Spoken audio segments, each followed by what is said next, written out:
Hello, and welcome to Making a Particle Simulator in Python. This is the 5th episode. You may have noticed there's been a bit of a gap between episodes. That's because I've took a rather long period of time away from, doing a bit of progress, posting a video, doing a bit more progress, posting a video, and I've just took a little bit of time away to really get a good chunk of work done before doing a new video. And as you can see, made a lot of progress. In this episode I'm going to talk about, and I'm going to post the code online as well, you can see the link in the description. I'm going to talk about I've now been able to increase and decrease the temperature instead of just increase. So you increase, press that button down here, temp up, then temp down. I'm just going to quickly show you the code for the temp down button. That should be more minor. I might show you something else in this episode, but I'm not sure. It depends how long this takes. So here we go. Go down to my button class, where all my button functions are stored.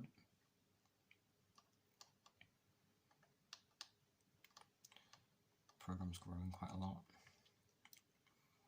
The thing is, I've had a bit of trouble with making my button functions into basically one function that I can pass different values into. So for example, different dimensions which would pass in here. I've had a bit of trouble with that, but right now it doesn't cause any performance issues, so I'm really just going to focus on other things for a while before I come back to this, because I think at the stage I'm at, I just need to be progressing on as many things as I can, instead of getting hung up on a unnecessary problem which isn't causing any practical problems, but I will before I release the final version. So here you go. I've got one function for each button. This does both of them. This does the temperature up and down buttons, so I'll go in on that.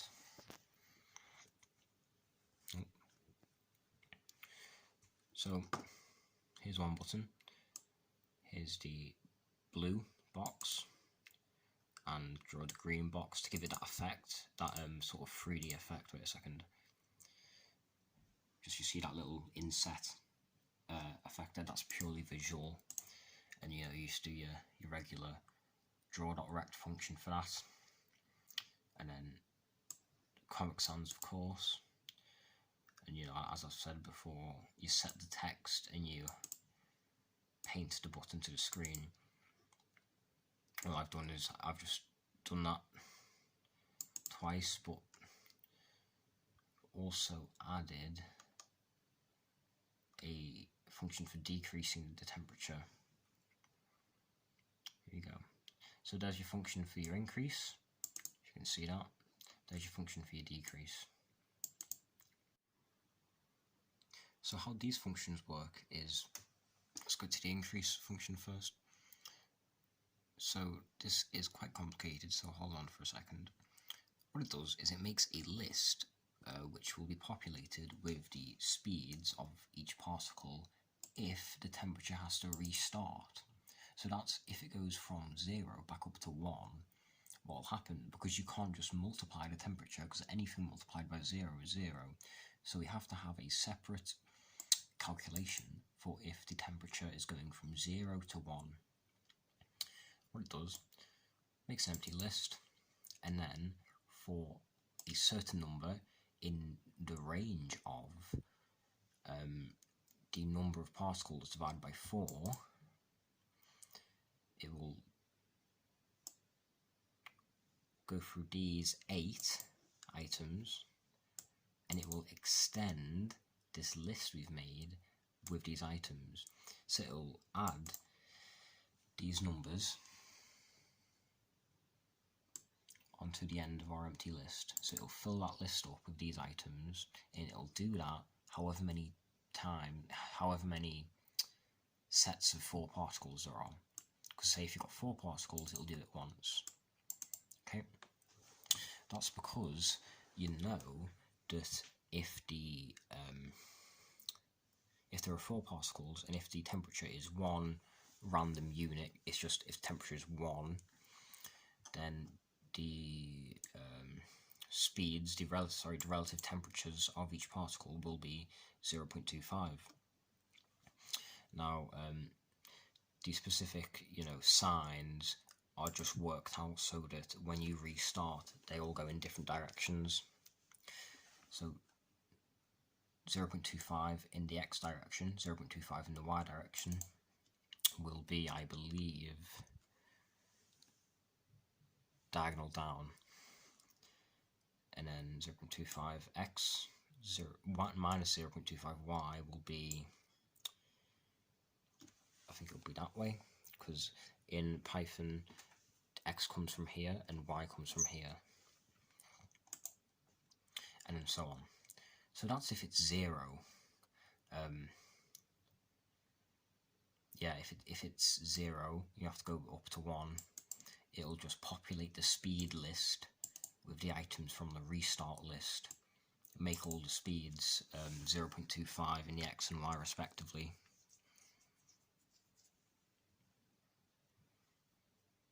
I'll add the speed back up to 1.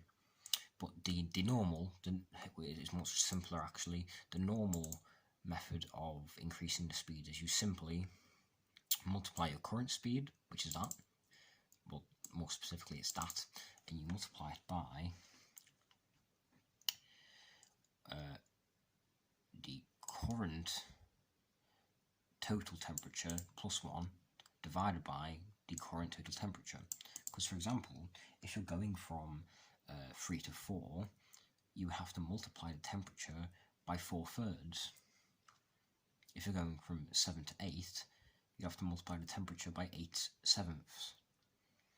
So that's how you keep a constant temperature change instead of, just multiplying by the same number each time and getting an exponential change, which wouldn't be good, would it? Yeah, so that's... so I'll go for decrease now. Decrease is similar, not as complicated as the increase because you don't have to worry about 0. Basically, if you've got a decimal, this is less than 1. I've simplified it and just made it 0 because, well, not really simplified, I've just set it so that if you decrease the temperature when the temperature is already less than 1, it will go straight to 0 because obviously you can't have negative temperature. Maybe in some weird quantum physics way you can, but I'm not aware of it. Yeah. It'll just, for p in range, twice the length of the particle numbers, so for 8 items, it will set all those 8 speed items, because remember you've got 2 for each particle, to 0. But if the current temperature isn't less than 1, it's more than 1. Sorry, if it isn't less than or equal to 1, so it's more than 1. Basically do the inverse of the regular increase one, so it'll take your current speeds of each axis and it's not in focus.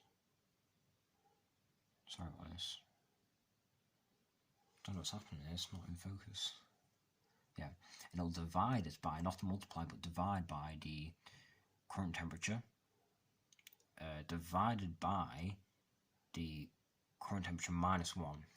So it's just slightly different to this one up here. So yeah, that took longer than expected, so I'm not going to go over anything else in this video. As I say, I've probably got a few videos worth of content that I've worked up to right now. As I said, I'm not going to expect you to glean much from just me speaking, so I'm going to post all this code online as well, being in the description. So thanks for watching, and see ya.